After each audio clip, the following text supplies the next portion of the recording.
Man behind the curtain, man behind the curtain, man behind the curtain, man behind the curtain, man behind the curtain, man behind the curtain, man behind the curtain.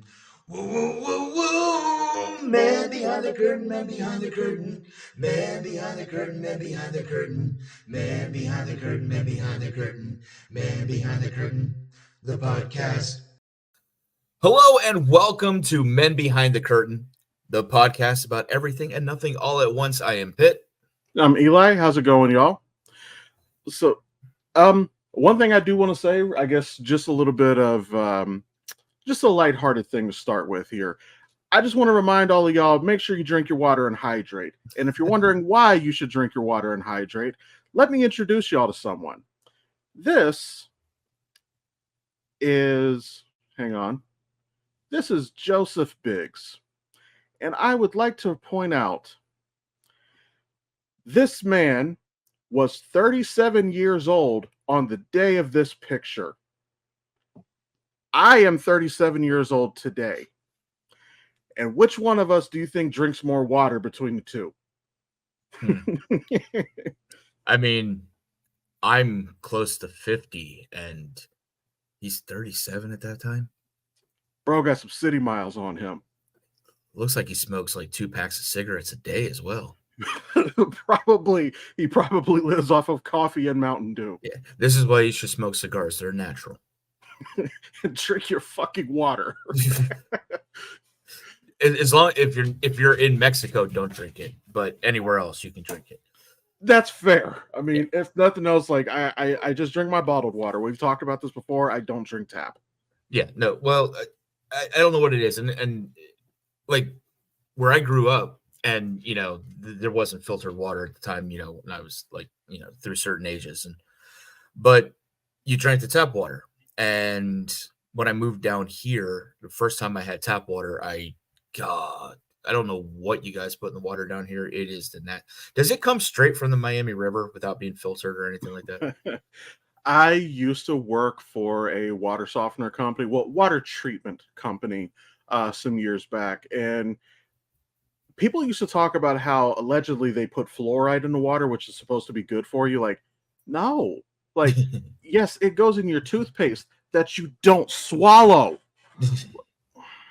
I think the body is supposed to have a little, like a trace amount of fluoride or something like that. I learned a ridiculous amount of water while working this job. I know enough that I actually would like to have a water softener because it does do a lot for your appliances, especially your water heater. So I do want one, but I'm just not going to pay what they want for it. What I used to think was funny, I might have told you the story before, I don't know, but one of the selling points that they used to like to pitch was at Home Depot, I believe it was. I think it's a store brand. It was a Water Boss, and you say like, "Oh, you can go to Home Depot and get a Water Boss for $500, but it'll die on you in 5 years." Even as an employee, I'm over here like, so $100 a year, and I'm taking a loss. What the fuck? I'm okay with that. Yeah.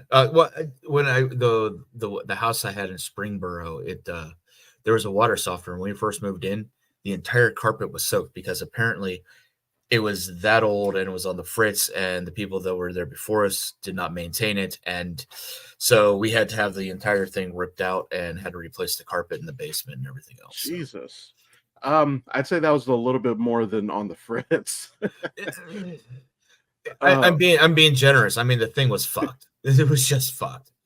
Well, I know one thing that used to irritate me was when I worked that job, allegedly they had a lifetime warranty on the softeners. They would more specify that it's water softener and treatment, because if you got the full package, you would also get a separate tap at your sink, and that was like the purified water, so that way you don't get salt in your drinking water, which is cool. That's fine. But that's the full package. But yeah, they would say that they and it was like purified through osmosis or some shit, which I don't understand the science on that, but a lot of bottled water companies do that too. That's also when I became a little bit of a snob when it comes to water, because I found out that, so they would do a lot of testing. I've seen the tests. I see like some of the impurities that come up. Um, and spring water tests the exact fucking same as tap water.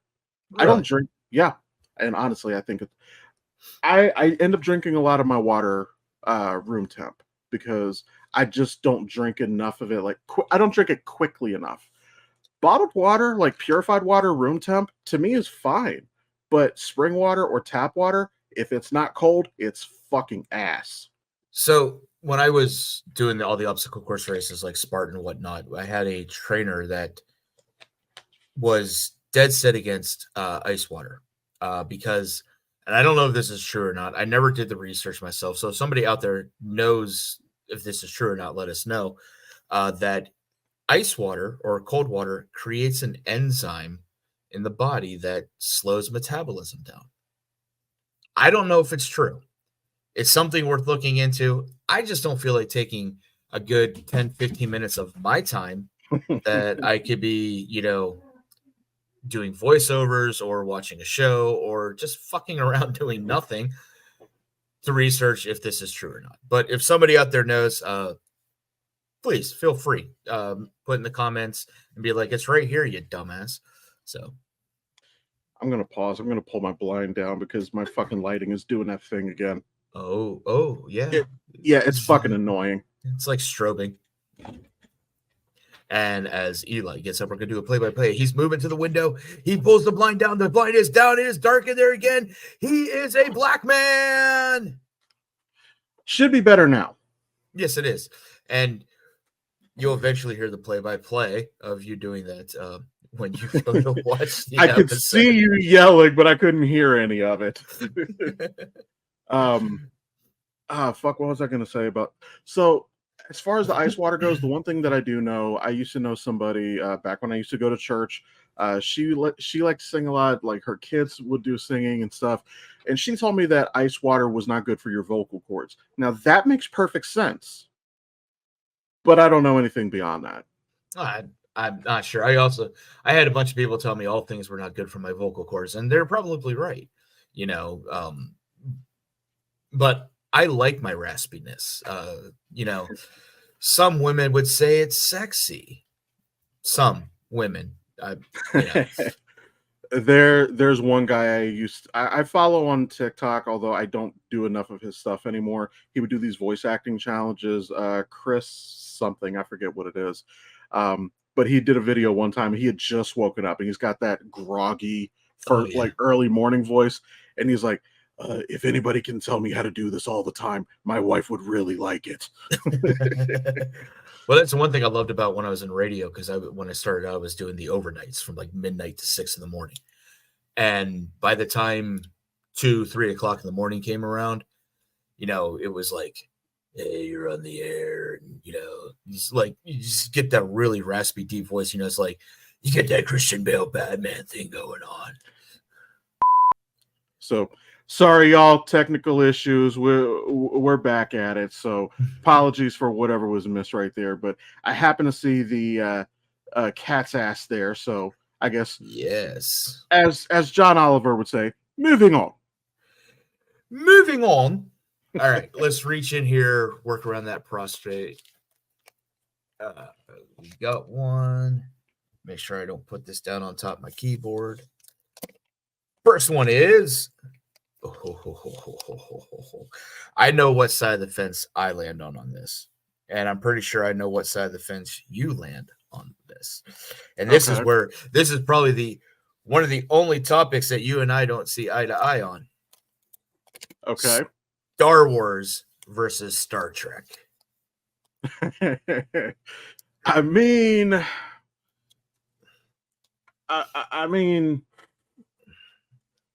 I've got my lightsaber here. So first off, let me say, I love both franchises. I really do. I happen to be more knowledgeable about Star Wars, so I think that I'm going to lean that way. Although I'm aware that there's a lot more Star Trek content out there.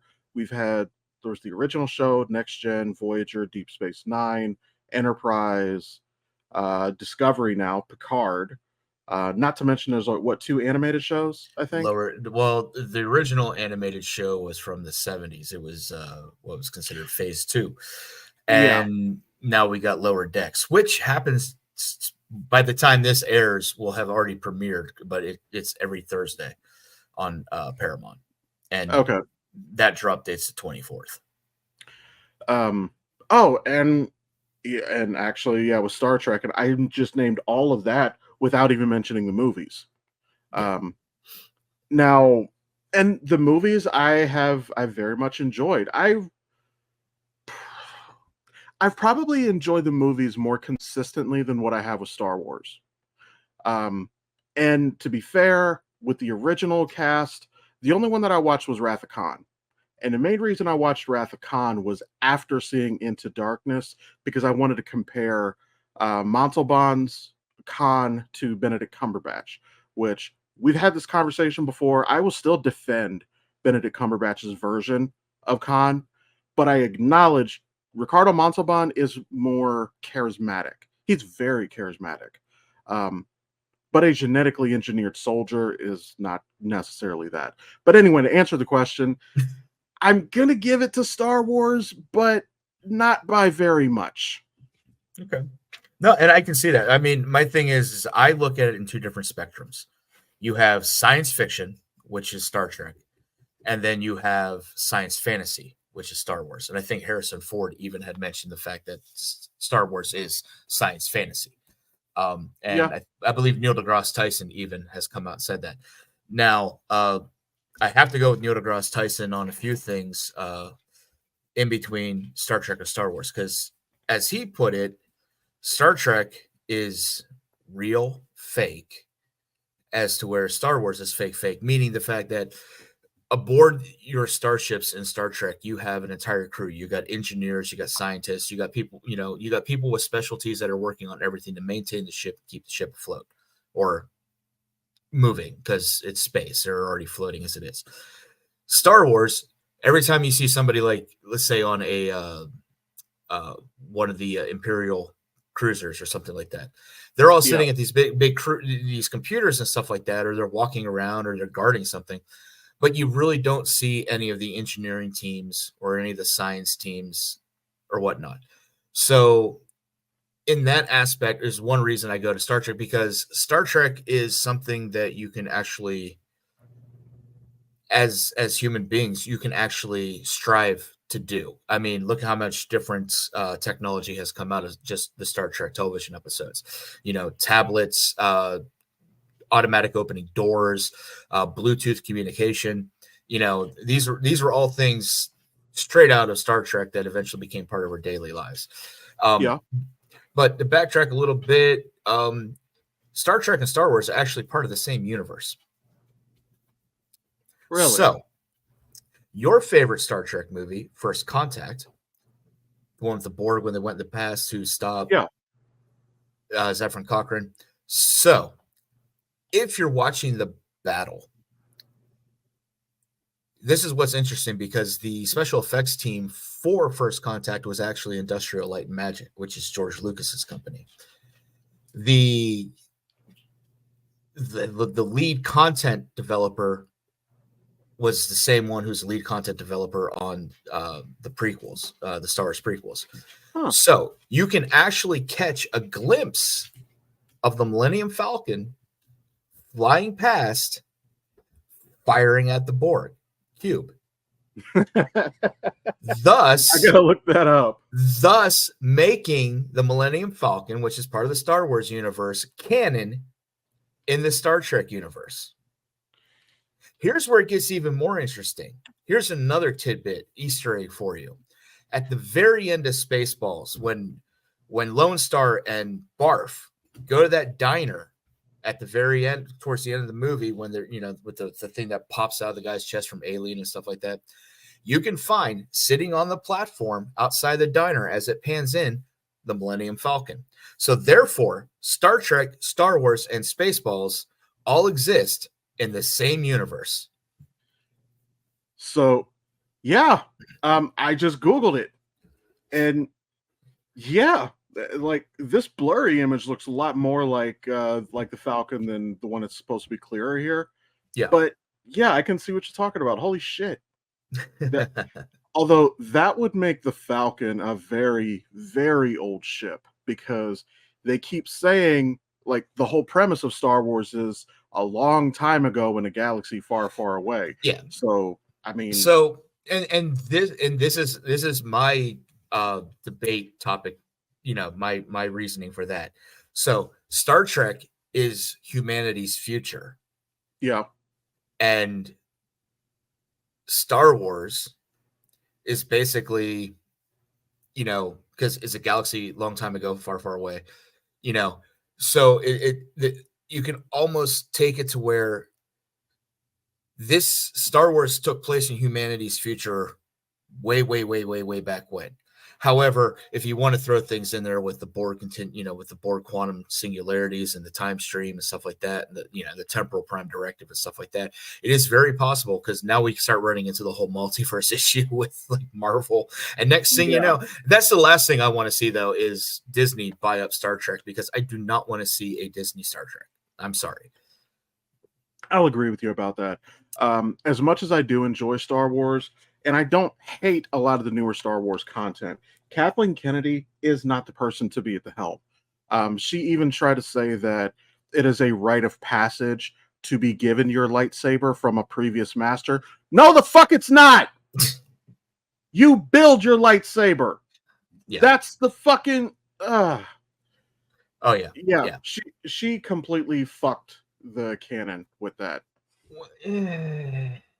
There's a lot more than the canon she fucked with, but I mean, she's one of the reasons we got a very rushed sequel to episode 7. That's why episode 8 was very rushed, and episode 8 is basically just taking place immediately after episode 7. So technically, episode 8, its entirety of runtime, is almost the entirety of how long those sequence events needed to take place. So, and actually, J.J. Abrams has spoken about that, because for those of you who don't know this, J.J. Abrams, he did episode 7, The Force Awakens. Rian Johnson wrote and directed episode 9, the Last Jedi. And then Abrams came back to do The Rise of Skywalker. So Disney did not have a set vision already before they started the trilogy. J.J. Abrams spoke about this, and going into it, he talked about he's directed TV episodes. I believe he's done a lot of House for starters. Yeah. And he's like, when you do TV, you can come in, do an episode, go away, and it still works into the overall narrative, the overall story that they're telling. And he thought Disney was going to do the same thing. And that's not what happened. The reason why it's such a sharp turn from The Force Awakens is Rian Johnson just came in, yeah, fuck this, I don't like that. I don't like that. Like, he literally said he killed off Snoke because he doesn't care about Snoke. And you can see it in The Rise of Skywalker. Abrams is putting so much energy in course correcting, because Kylo Ren, who was not supposed to have a redemptive arc, by the way, he needed a big bad to answer to, because he was powerful, but he wasn't the guy. He was not that guy. Snoke was, so he had to bring back Palpatine. I don't think that was the original plan. I think it was somebody, I think he had to bring somebody in who could cull Kylo Ren. And also, we don't talk about this enough, and I say we just as in the internet in general, just the regular fandom. We don't talk about this enough. Han is not a Force ghost, because Han is not Force sensitive. Kylo Ren imagined him to forgive himself. That's fucking stupid. Yeah. So, but yeah, I'm gonna say Star Trek every time to answer that question. Long story short. So I will. I'm only giving it a slight edge, and I will say Star Trek has been much more consistent in terms of quality and everything, but Star Wars undeniably has one of the most iconic villains in all of fiction. in Darth Vader. So Oh they yeah, do have no, that. there's no doubt about that. There's no doubt about the impact that Vader had on not just the Star Wars universe, but cinema altogether. So Yeah. And probably two of the only villains that I've ever, I think that we've all universally rooted for was Darth Vader and the original Terminator when Arnold was the bad guy. I think those are the only villains that we've all kind of been rooting for. Well, maybe Alien, but Voldemort. you know my favorite thing about this? I hate the way that I overanalyze things because I will look at something that meme culture gets a hold of, and I know that it's factually wrong, but I can't correct it because I'll kill the joke. And what I mean by that, so we'll take Harry Potter for instance. I forget what they were comparing it to. Maybe you'll remember this off the top of your head. Um, but it was basically Voldemort couldn't even take control of a high school. Oh, Which is so that's such a minimization of what actually fucking happened. yeah. It's a funny meme. It is, and I'm not denying that. They might have been comparing him to Vader. I'm not sure. It's like you write up the synopsis of the movie like you're going through is like what's this movie about? Guy with no nose struggles with teens in high school as he seeks world power. Yeah, that sounds about right. Yeah. So, all right. Could you get away with murder? It depends who it is, because it has to be somebody that you're not going to look for. And I probably let's be honest, probably not. But I have to wonder how much of what I've seen on TV is factual. And what I mean by that, for those of you who have watched and remember Breaking Bad, they tell you how to dissolve a fucking body in a plastic tote. And you kind of wonder if that'll work. Don't know if I hate anybody that much to even try. So, but my thing is, I don't know if I don't think I could. Not saying that I couldn't pull it off and then possibly get away with it. I'm saying I just don't think I could because I think at some point in time I would brag about it. That's fair. Like, yeah, I took the fucker to the pig farm, man. Just threw him right over the fence, and it was like, woo, done. No evidence, no body. I just probably would start fucking bragging about it. So no, I could not get away with murder. That's fair because that's kind of a big thing to sit on. So yeah, I think I probably logically know how to do it, but would I get away with it? Probably not.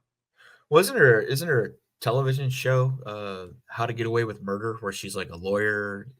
I don't know what her previous experience was, but I know that she's teaching a college course. I meant to watch that and I just never got around to it. I know it's still on Netflix. I watched a couple episodes and I just couldn't get into it. The wife, I believe, has watched every single episode, but I'll have to ask her.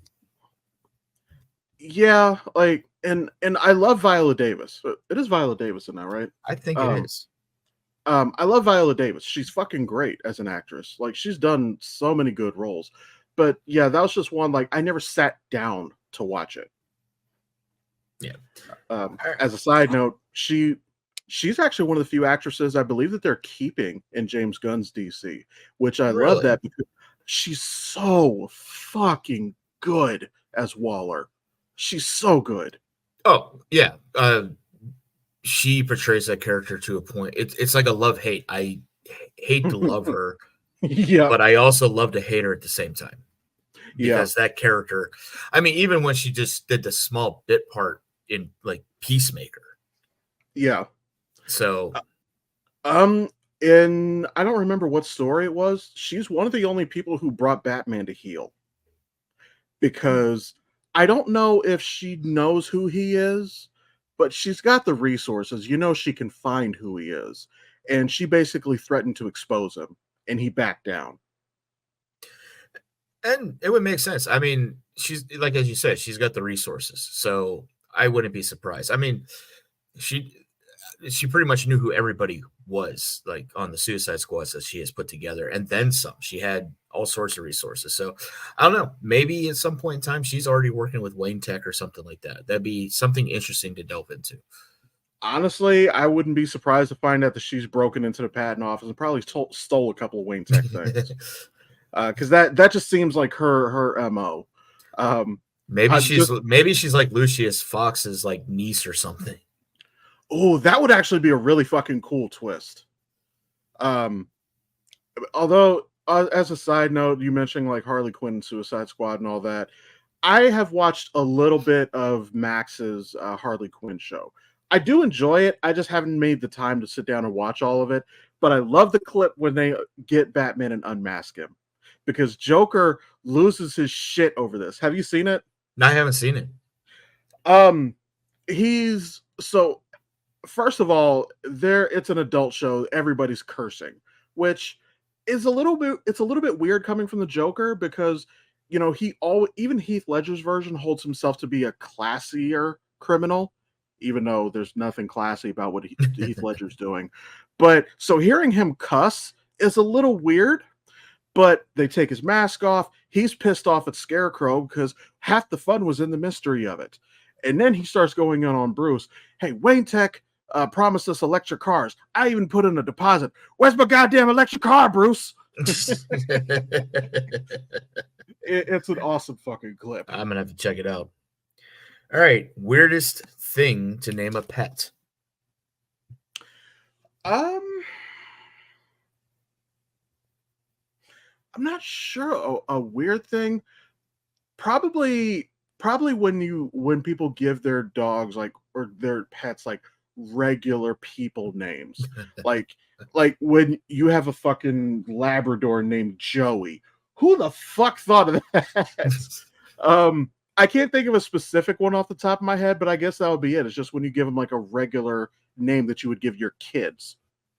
Yeah, no, that was going to be my go-to, is like, giving your dogs like human names, like, oh, come here, Charles, or the thing that really pisses me off is when people go like, come here, Prince Felipe Gonzalez Ramiro, or with these long fucking titles, or Fluffy, or fucking Peaches, but they give these long fucking titles. Okay, so I got an AKC German Shepherd.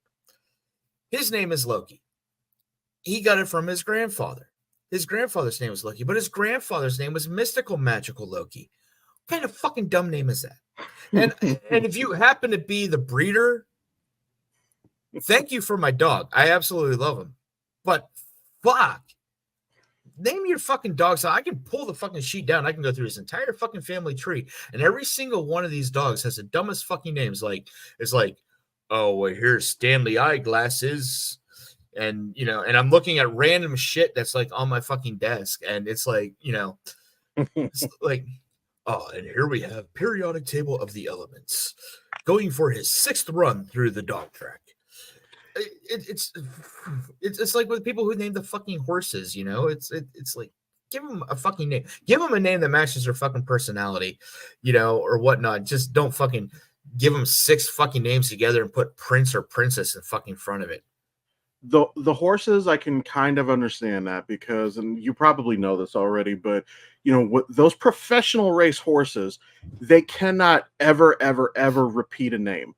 Every horse name has to be original, which is why some of them are fucking weird. Well, they just call him Glue Stick or Dog Food. All right, Glue Stick coming up on the side, and here comes Dog Food. Dog Food's coming in real class, and it's gonna be Glue Stick by your nose. That's fucking dark, but I'm okay with that. And then Glue Stick winds up fathering a bunch of children, and one's name is Elmer's. So yeah, that works.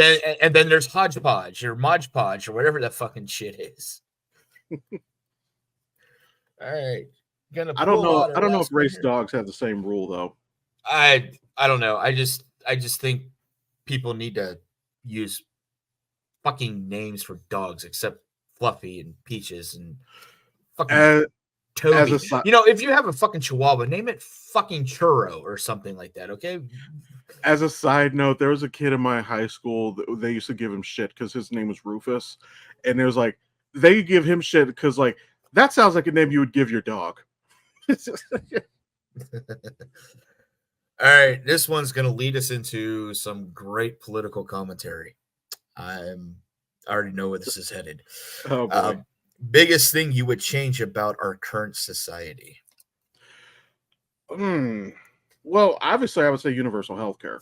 Um, I think that's really like the number one thing because it's such a driver in far as people going into debt. It's a driver in terms of people losing their jobs, houses. Um, people will people will go undiagnosed and unchecked for literal years because they can't fucking afford to go to the doctor, and that's not a good quality of life.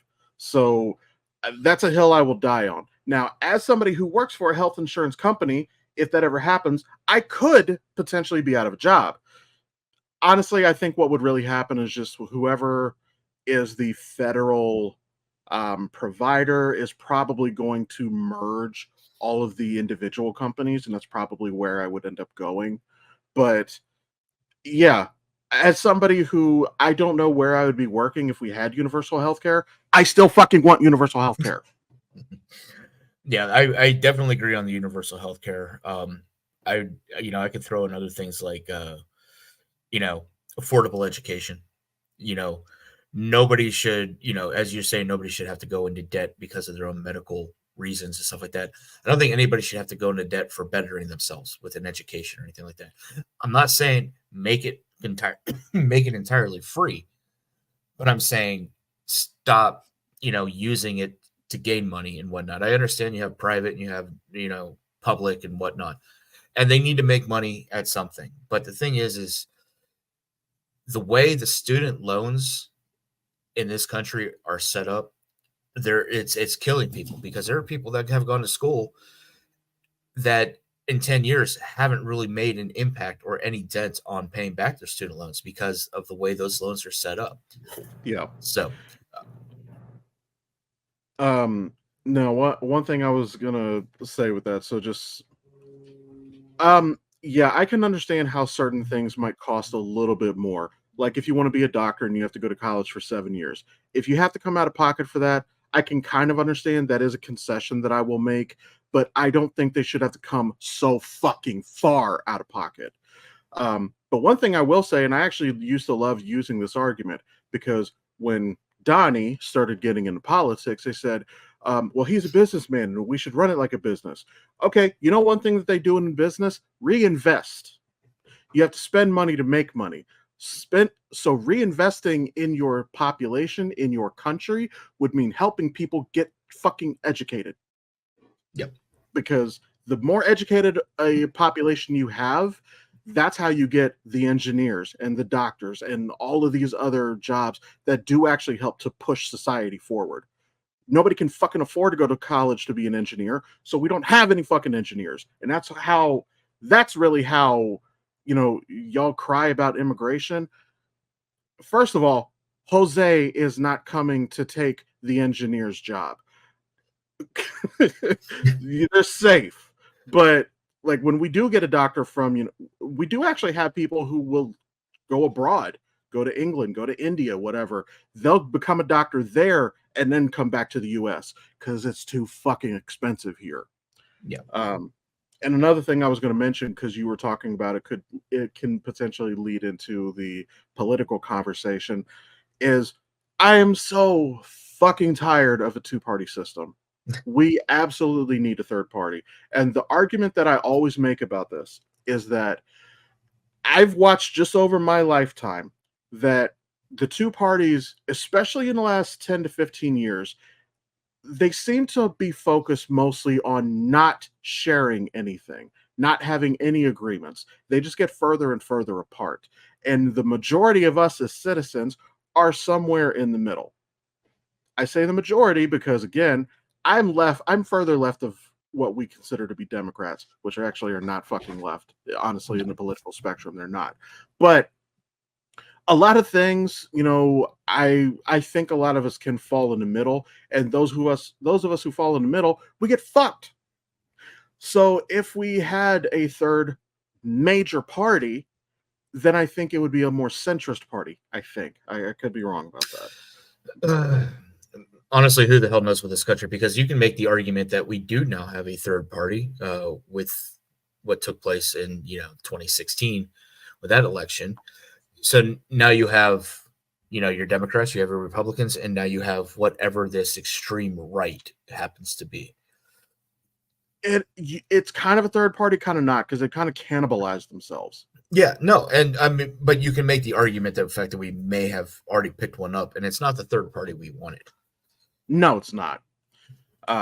So yeah, I was 100% on board back in 2016 when he was running. I was fully on board with Bernie, but the problem is that I know, maybe I'm being cynical. I don't think I am, but most of what Bernie was pitching, I was for it, but it would never get passed.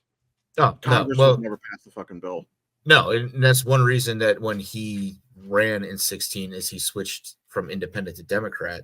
That way he can actually get some backing so he could get bills passed through if he was elected. But we all know how that turned out. And another thing about that is that even when we do get third parties on the ballot, the problem is that they always show up at the 11th hour.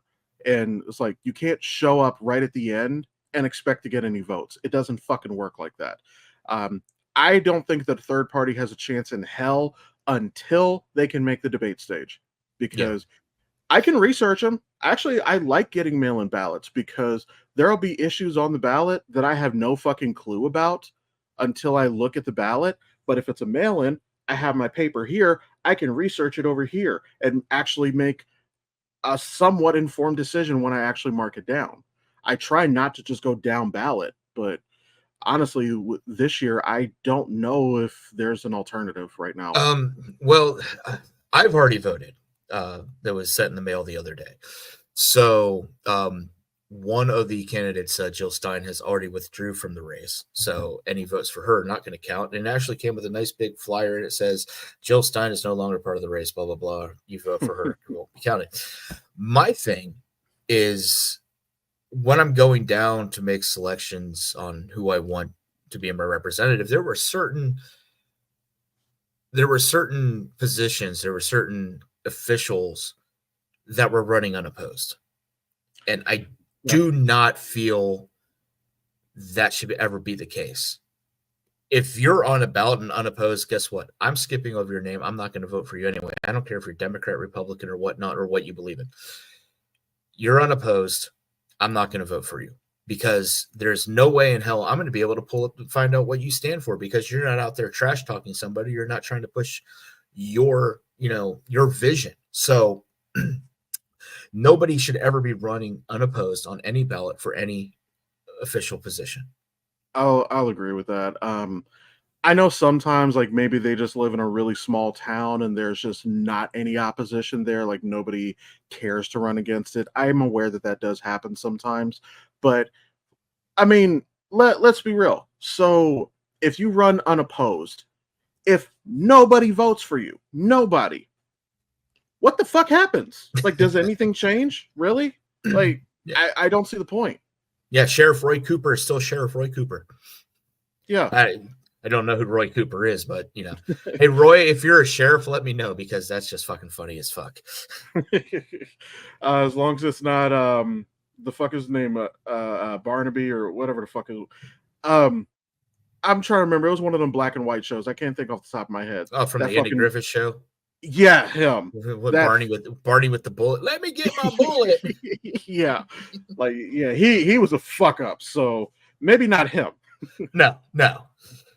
But but the thing is, again, if you're unopposed, then I don't know, maybe seek a new line of work, because there's no growth without challenges. That's true too.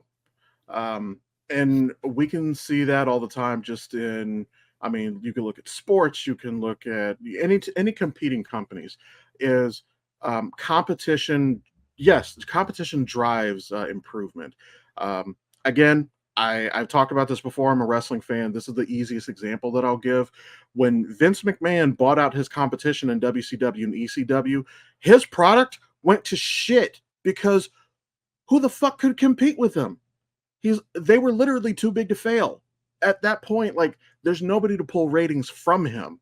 So they got complacent, the product went to shit. Lately, AEW has come up. AEW does have some different fans. I don't watch it, and it's not because I don't like it, it's because I don't have time.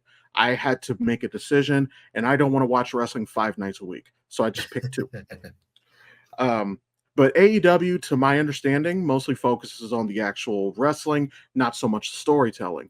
WWE used to be very heavy on the storytelling, not so much the wrestling. And now it's a little 50-50, maybe 60-40 with stories. But they had to change because they were losing talent and losing viewers to other companies. So you get better when you have a reason to be. So do you think there's going to be a complete change and I don't want to say just viewership, but in sparking popularity again when WWE goes to Netflix and it's now R-rated? At first, yes. I think 100% they're going to follow the HBO model. And what I mean, but when I say that, whenever eight fucking episodes, Jesus Christ. What I mean is, anytime there's a brand new show, The Wire, Game of Thrones, Oz, they have an influx of titties to get your attention. They'll pull back on it eventually, but not until they have the eyes on the product. I think that when they go live on Netflix in January, there's going to be a lot of wardrobe malfunctions. Well, I'm curious to this though, because I mean, and speaking to the female wrestlers, or not speaking to them, but primarily about them, and don't get me wrong, I would love to see Rhea Ripley. Yeah. Rhea Ripley does things to me. just send her to the house, and I'll let her put me in a fucking triangle lock. I'm fine with that. But my thing is, how well received would storylines like that be amongst some of the wrestlers, especially those who they may play the most heinous individual on, in the storyline, in the kayfabe, but they may have a very humble upbringing as opposed where this may keep them from, it goes against their morals or their own social values. Like how do you bridge that gap? Because you can't just be like, it's like, okay, Rhea, tonight your left tit's gonna pop out, and it's like, is that something she's going to be okay with? And even further on, is that going to be something that the male wrestlers are even okay with in doing things of that nature? That's a fair question. I've kind of rolled that around in my head a little bit because now this is one place where change in leadership is good. You can see that Triple H is not as misogynistic as what Vince McMahon was, and what I mean by that is 10 years ago, a women's match was a 90-second match. It was almost always just a roll-up. There was no finishers. No one on the roster had a finisher. You could basically go take your piss break during a women's match. Nowadays, the women are fucking amazing athletes. There's one, she's in NXT right now. I don't remember her name, but she has one of the most fucking amazing finishers. She'll kind of springboard off the middle rope and do like an inverted flip. When she comes back, she'll grab their head and do like a cutter. Oh shit. It's a fucking amazing move. I don't know how she does it consistently, because if it was me, I'd be like, I might do it. I'm only going to get it right one fucking time. Some of the women are fucking amazing. Rhea Ripley is a good example of that. She's very good. We're not even going to get into how, yes, I find her very attractive, but she's good on the mic. She's good at bringing in the crowd and like holding the crowd in the palm of her hand. She was a heel, aka bad guy, for those of y'all who don't know, but the crowd would not boo her. She cannot make them hate her no matter what she does. But God, she's strong as fuck. Like, you can see her Oh build yeah. and how muscular she is, but also seeing the way that she just manhandles and men actually.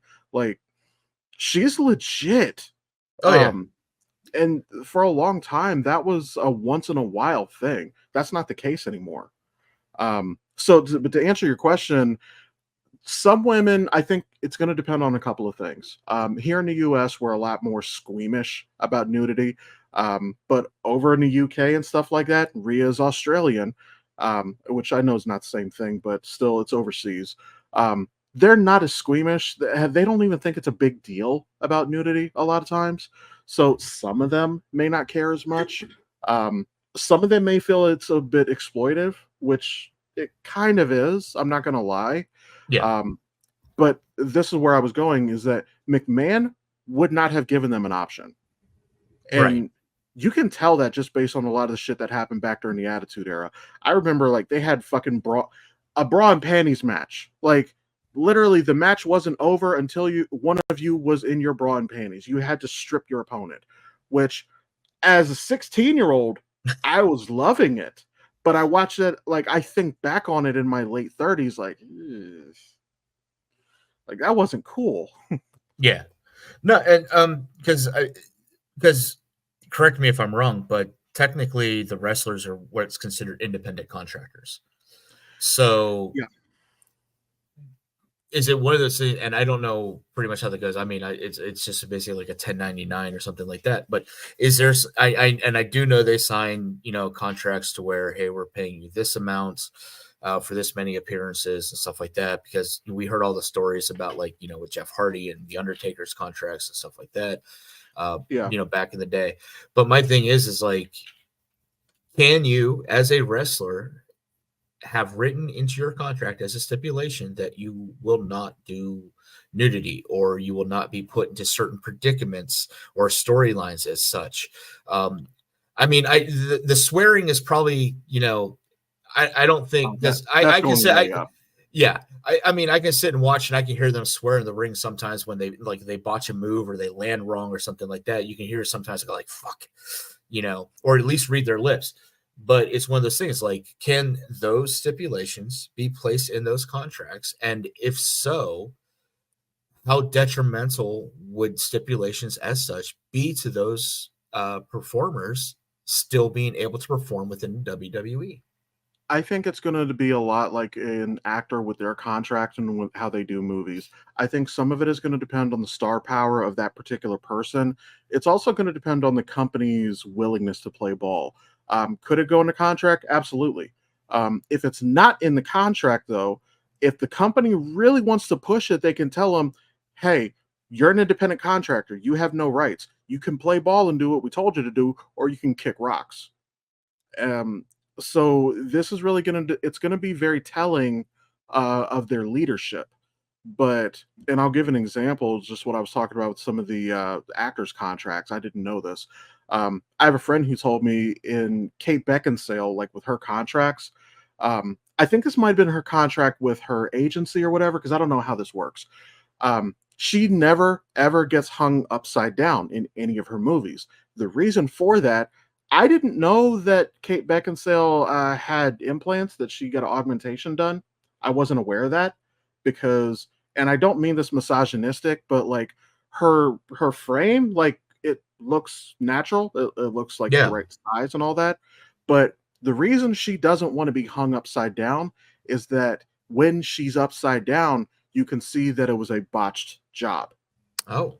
So it's in her contract that she does not get hung up in upside down in any of her movies. Similarly, The Rock has in his contract with his movies, he never loses a fight, which that's actually why he never played villain to Shazam. Huh. Which So that's why CGI Scorpion King lost the fight. That was probably before he got that in his contract, but oh god, that CGI was horrific. Well, what's really interesting, because you bring that up, but it's not just actors; it's actually things to be used. Like I had found out, this is a couple of years ago, that if a villain is using a cell phone Apple has it. Yep. Yeah, Apple has it written that the villains are not able to use iPhones. Yep. So if you're eagle-eyed enough and you can pay and you're paying attention to what kind of phones that they have, if they happen to have an Android phone, they may or may not And be not a an villain. iPhone. If they have an iPhone, they are not. There's not going to be a twist. They We are know how. not the villain. We already know how this episode's turning out. Hey, I'm okay with that. I got a visitor here next to me. He came to get petted. But so we kind of already leaned into it a little bit, but just talking about politics. So also I want to point out to y'all, we a few times have said like things that have happened this past week. Mind you, there's a gap between when we record and when we publish. So sometimes the things that we're mentioning are a little older than the last week, but whatever. So first of all, did you see the fucking Univision rally, the town hall meeting that Trump did? So this was the weirdest fucking thing. So apparently two people had a medical. I don't know what ghosts he's jerking off, but the two-fister. But so two people had like a medical emergency and he had to stop the rally, which fine, good. That's what you're supposed to do. Losers. Both of them losers. Total losers. But once everything was sorted out, he's like, would anybody else like to faint? Which, Jesus, that's fucking. And then mind you, this is a town hall meeting. A town hall meeting. Those are designed for people to ask questions and you can gain voters. He stopped taking questions. He even was like, who the hell wants to listen to that? And he just starts playing music for 38 minutes. And it's weird shit. Ave Maria, he played like 3 different times. Yeah. Fuck, I saw a clip of it earlier. A lot of people have been covering it. It was on Daily Show. It was on who's the black lady who replaced Don Lemon at CNN? I don't remember her name off the top of my head. Yeah, we'll put it in a video. I can't remember her name, but she's covered it. Like he called it a day of love, motherfucker. For who? He said, and he's rambling. He said, nobody died, or no, Ashley Babbitt died. Nobody died. Swear to God, he said it just like that. And the best part of it is that one of the women in the audience clocked it immediately because she got her arms crossed. Nobody died. Or Ashley Biden died. Nobody died. She's like, what the fuck? And then at the end, after this 38 minutes, he's like, we could maybe do one more question, a couple more questions. No, let's just play YMCA and go home. Which the irony is he's dancing to the gayest anthem. I don't know why.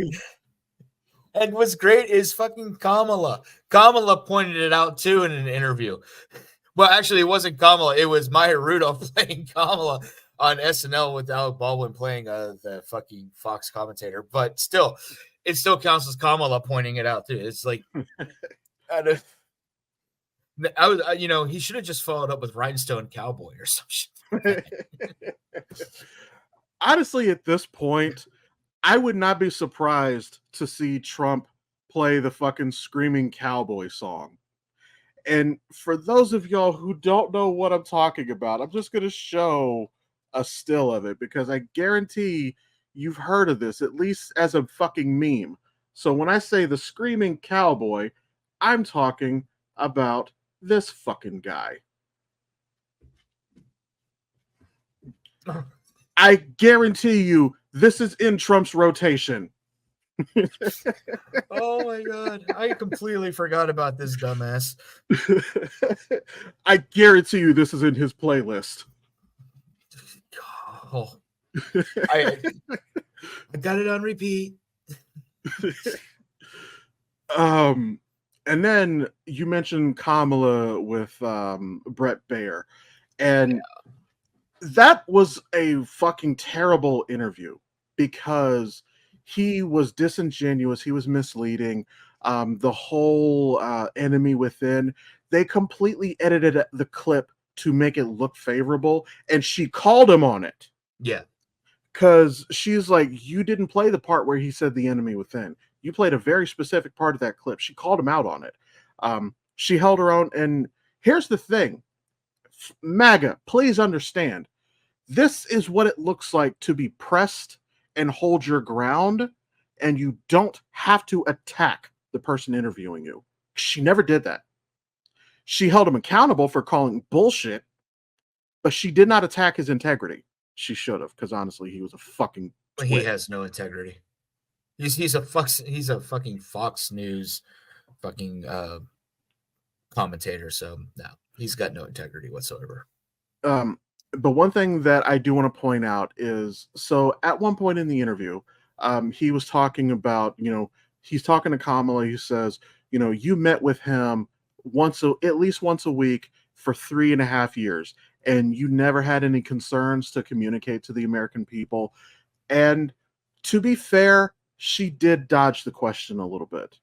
I think that she had to dodge the question because, Biden is still the sitting president. You don't want to undermine him while he's still in the fucking office. Right.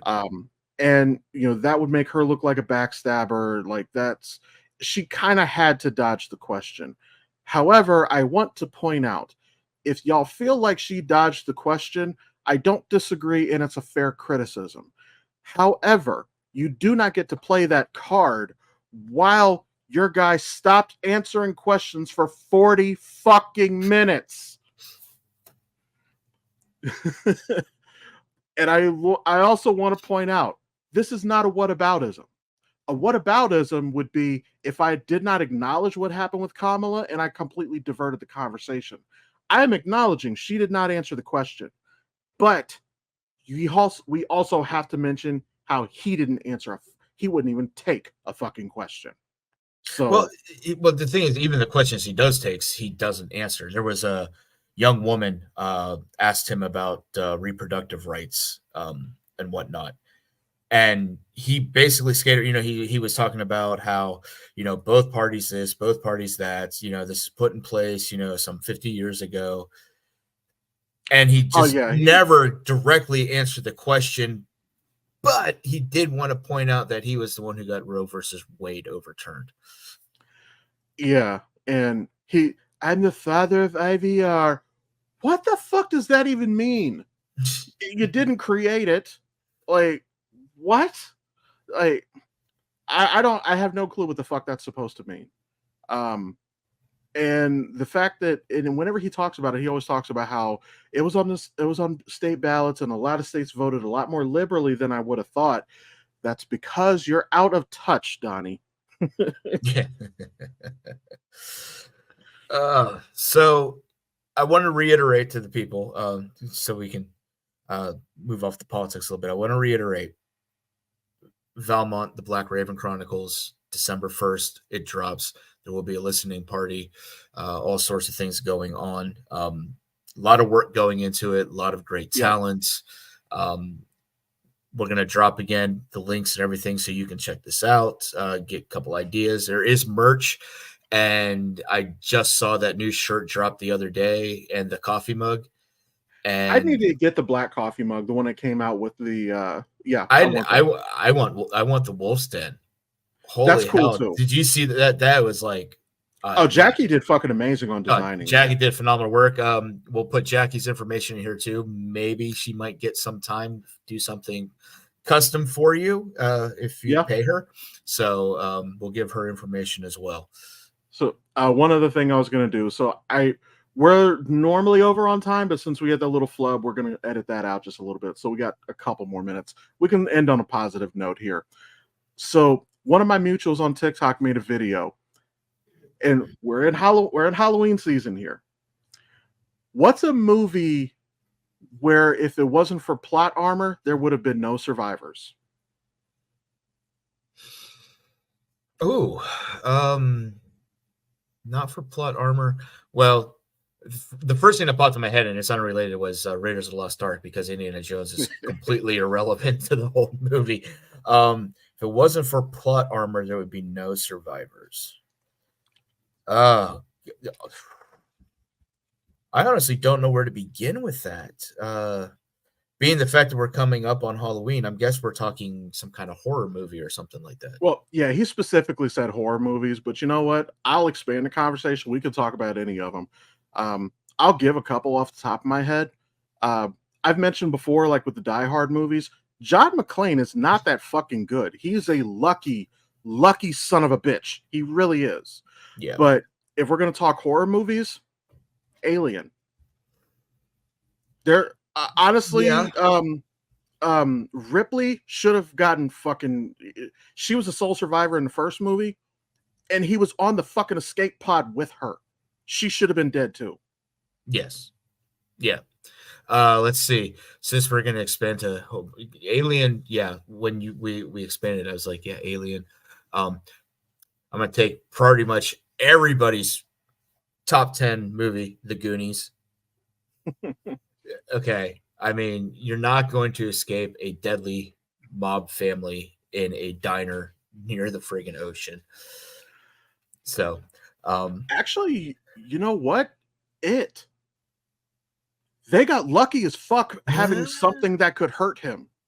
They didn't know if that was going to work. Yeah, and as much as I love the movies, John Wick. I mean, I know he's got a bulletproof suit now, but apparently it's not knife proof or anything like that.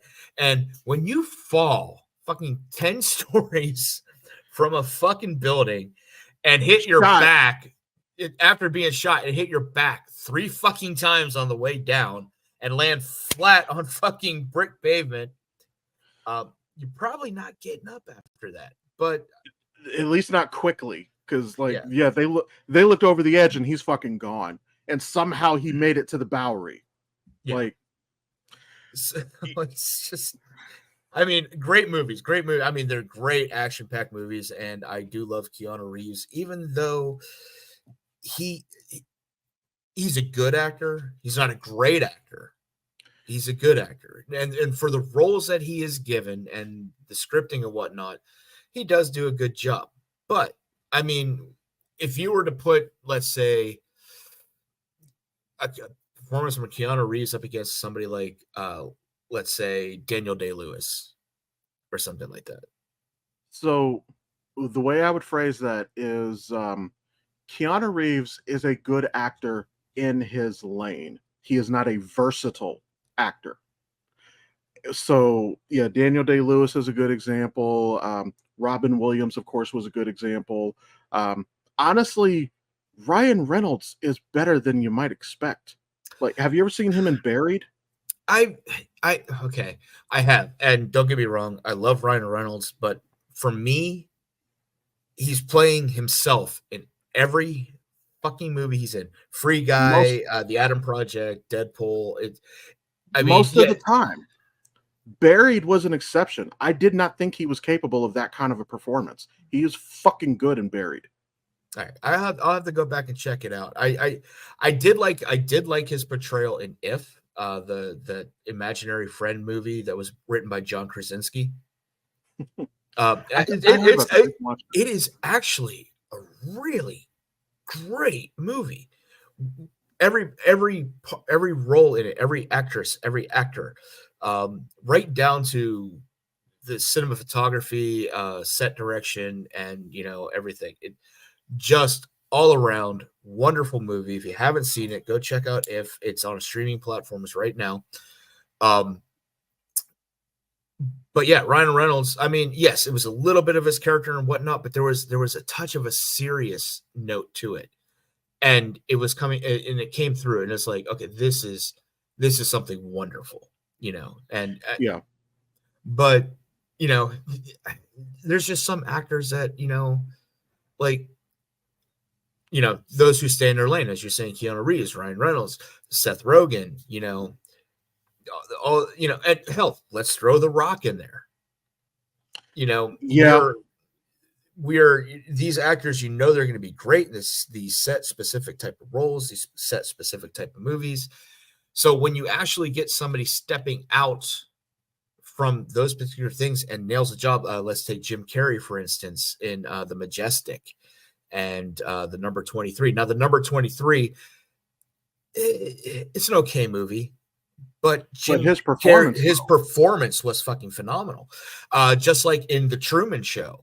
I mean, I think that's what really set him up to the point where he's like, okay, I can actually step out of comedy and do something serious. So like within The Majestic and the number 23, he had these roles that were not, they were not from In Living Color, you know. Those are actually some of my favorite ones. Is like even his comedies, Liar Liar and Bruce Almighty are my favorite roles from him because he is playing a real fucking person. Like there's probably no one walking this planet that acts like Ace Ventura.